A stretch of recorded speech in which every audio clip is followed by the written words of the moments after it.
Earlier this week, we had a session of China Town Hall.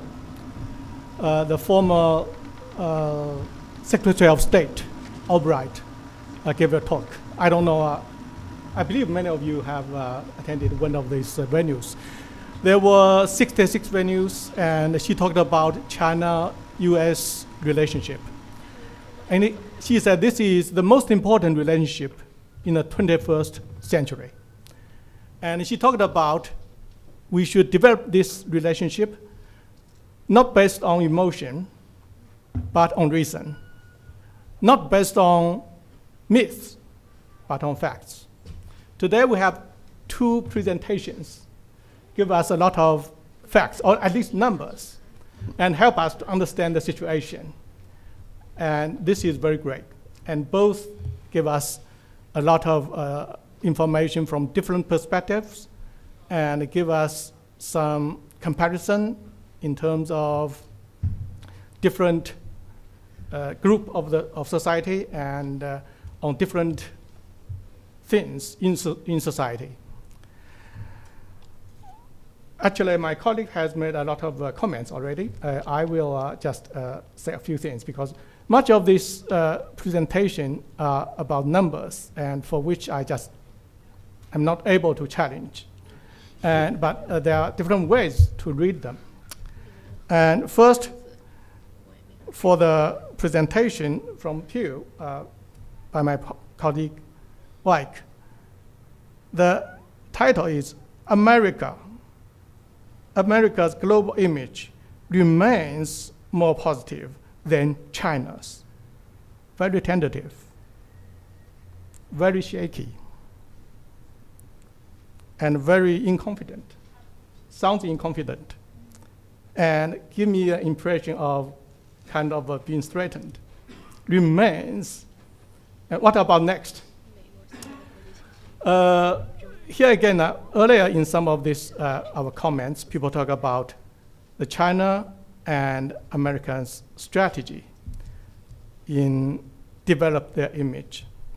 I think both America and China have been nowadays busy in image management, a lot of problems.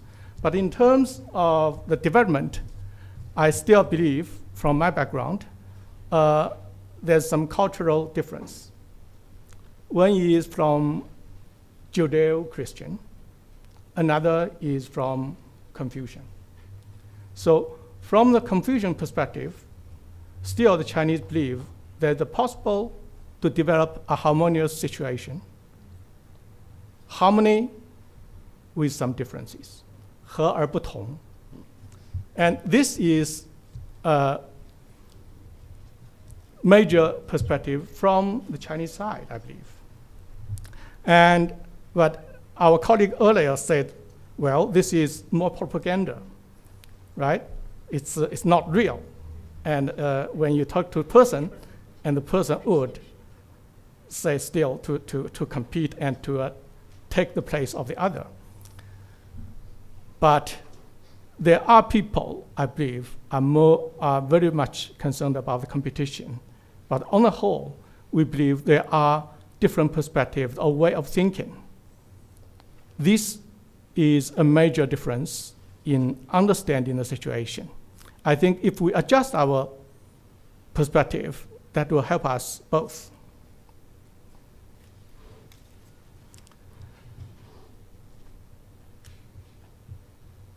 Let me go to some of the details of the data. How to read the data? We can, from the data presented, we can see much of the data actually tell us people are very well informed in certain aspects, but very much misinformed in many other ways. And for example, just now, the presentation from the Horizon talked about the bullet train, not the regular average train. And when the Chinese young men were asked about bullet train, this fast speed train in the world, what would be number one? Germany. The second is the United States. We know there's only a slow speed train, right, in this country. But this is typically more imagination than facts. And also, I didn't see one of the slides which I received earlier about the comparison between, over the years, from 2008 to 2013, about this China image in the United States. We can see 2008, China image goes low, and then up again. And 2012, China image went low. Why? Because it was the election year. Blaming China was the regular game played by both parties. And this is really a manipulation of information. We all know the Chinese just cannot grab American jobs. Those people who moved their company to China pocketed a lot of money, much more than they did in the US if they were a business here. That's why they moved. And then the game began to blame China.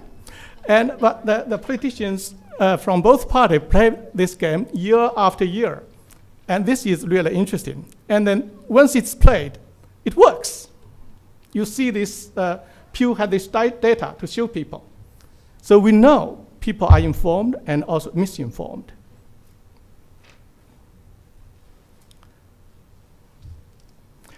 And one thing I feel very good is the Pew data showed us the young people have much more positive attitude towards China. And I believe, though we don't have it today in the Chinese Horizon data about different age group, this is true for the Chinese too. The young people, they would have a much more positive attitude towards the other side. For this, I feel very happy. I will address this a little later. We have limited time. With this limited time, I just want to add something, how to understand the situation. The young people who in China so crazy about America. This has a long tradition.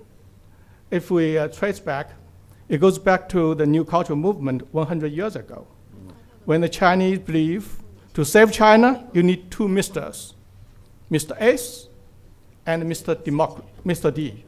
That is Mr. Science and Mr. Democracy. And this tradition has been further promoted by the Communist Party because of this Marxist system, believe in this scientism. And so this generation of young people, they are still under the influence of this. I just want to add this as part of the reason. It's more complicated. And as to whether these young people surveyed would be citizens of the world without border, this I doubt. We just cannot draw this conclusion, at least my personal opinion. It's more complicated. For years, I came to this country in 1980s, and then after 14 years, I went back to China. For another 14 years, now I'm here again. I know it's so difficult to be a real citizen of the world. Okay, finally, I just want to say one thing about an issue raised earlier, optimism and pessimism. I'm very optimistic. And earlier we had some conversation here talking about people, when they are young, they are enthusiastic. They have more hormones. And then when they get old, they turn to conservative. I believe biologically it's true in terms of hormone. But human beings are social beings. The socialization and values which goes on. So I believe the young people of both countries will promote mutual understanding and mutual appreciation. And one thing I learned from this country, which gives me more confidence on this issue. When I came to this country in the 1980s, the issue of homosexuality was still a big issue. And then when I returned last year to teach at Wabash College in Indiana, I asked my students, whichever background, Protestant, Catholic, whatever, they all had very open mind about homosexuality. That's why it is possible to have this homo marriage nowadays, right? And it's then make it possible. Why? Because I believe the generation moves up and it keep their values. When the baby boomers, they reach to this age of 60 or around, then that is time the whole population of the basically would get this value. So I believe the younger generation will push things ahead. I'm optimistic. Thank you.